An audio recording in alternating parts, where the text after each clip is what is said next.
your family are going broke right now, and you don't even know it. Mr. Speaker, this chart shows the amount of money that we have in circulation in dollars. And as you can see, that up until recently, there wasn't a great deal of increase in the amount of money in circulation. But just in the last few years, last couple of years, it has shot straight up.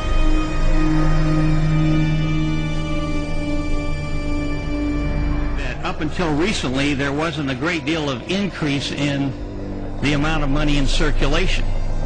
But just in the last few years, last couple of years, it has shot straight up. Straight up. That means that we're seeing an inflationary trend unparalleled in American history, but that's not the end of it. People need to know that their money is going to buy a lot less if we continue down the road we're on. Now, what people need to understand is the excess printing of the United States currency is just another tax on the American people. It takes the value of the dollars that they have and makes them worth less in the long run. Meanwhile, you're still making roughly the same amount of money, yet the prices for everything from gas to milk are going up constantly, when in fact nothing is really going up in price. It's the dollar's actual value that's been dropping and not prices going up.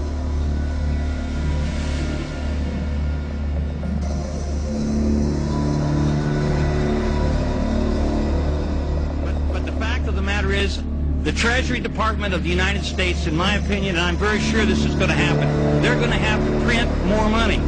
Billions and billions of dollars in additional money. And when they put that into circulation, the law of supply and demand is going to make it very clear that everything that we buy is going to cost a heck of a lot more. Now, if you have $100 and 100 quarts of milk, a quart of milk would cost $1. But if you triple the money supply and you have $300 and a quart of and 100 quarts of milk, it's going to cost $3 for a quart of milk. And that's the way inflation works. And this is a very clear signal that our money supply is going up like a rocket right now. Other times it goes much faster. Take, for instance, right here, in September of 1923, in a German inflation, 10 million marks would buy a loaf of bread. But it wasn't too long after that, a few weeks later, it took, it took 50 million marks to buy it, and then a month later it took 500 million, and of course the whole thing fell apart. So nobody should be reassured because they don't see a lot of price inflation going on right now.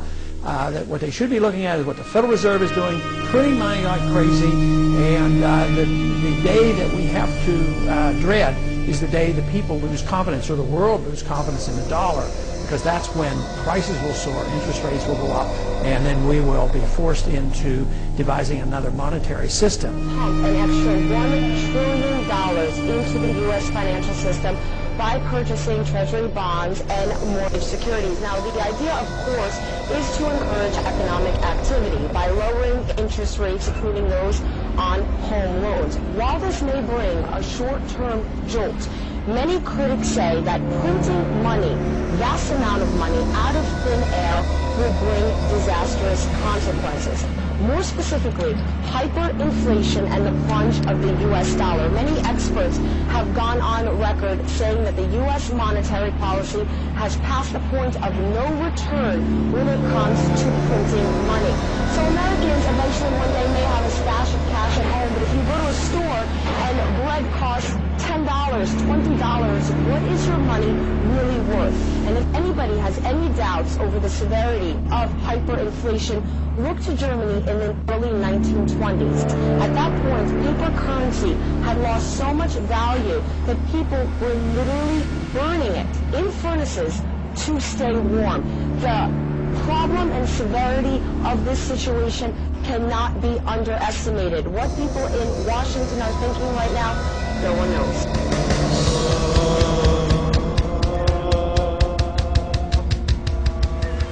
The Great War was over. On the 11th of November 1918, an armistice had been signed. In Britain and France, the survivors celebrated victory, the return of peace, and the end of bloodshed. They'd left behind the nightmare lands of death and destruction created by 4 years of war. The cost of those years was almost beyond imagination, but somehow, somewhere, that cost would have to be counted. Germany should be let off lightly would have seemed sheer madness to Frenchmen who'd seen the effects of the German war machine on their own country. In order that scenes like this could never happen again, they wanted a Germany stripped of her wealth and armed forces. Her fortifications were to be destroyed. Her army was to be reduced to 100,000 men. No air force, no submarines, and to accept blame for starting the war and pay reparations.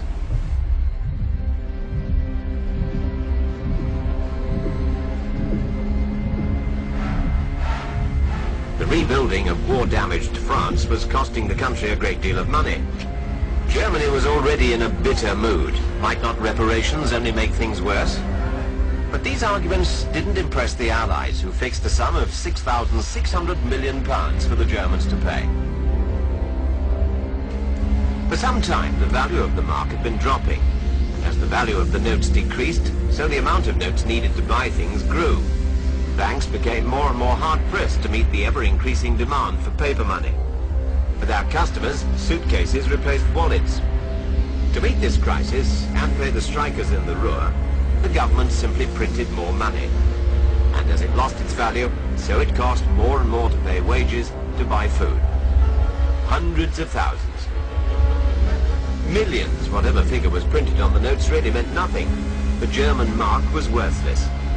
As in a fearful dream, people's life savings were blown away like leaves in a gale.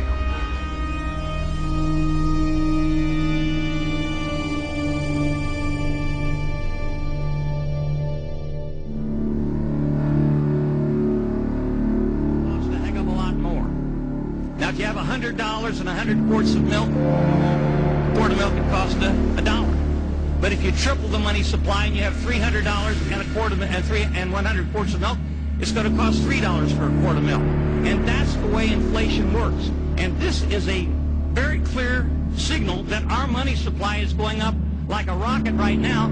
And Secretary Geithner is talking about $2 trillion more in addition to what they're talking about in the supplemental. The supplemental is over $800 billion, almost another $1 trillion. The omnibus spending bill, which we're going to be passing, is $410 billion, and there's a $100 billion supplemental. Now think about that.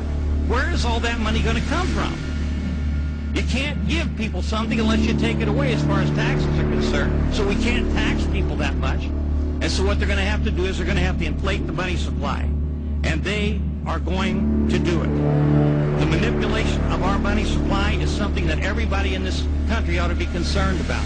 They really should be concerned about it, because the value of the money you have in the bank, and a lot of people have already lost a ton in the stock market, but the value of the money that you have in the bank and under the mattress or wherever you keep your money is going to be devalued dramatically because they're going to print so much more money. So there'll be trillions of dollars more chasing the same amount or fewer goods and services. And everybody in America ought to be saying that we've got to put a hammer on the spending and put a hammer on these big policies that we're coming up with right now.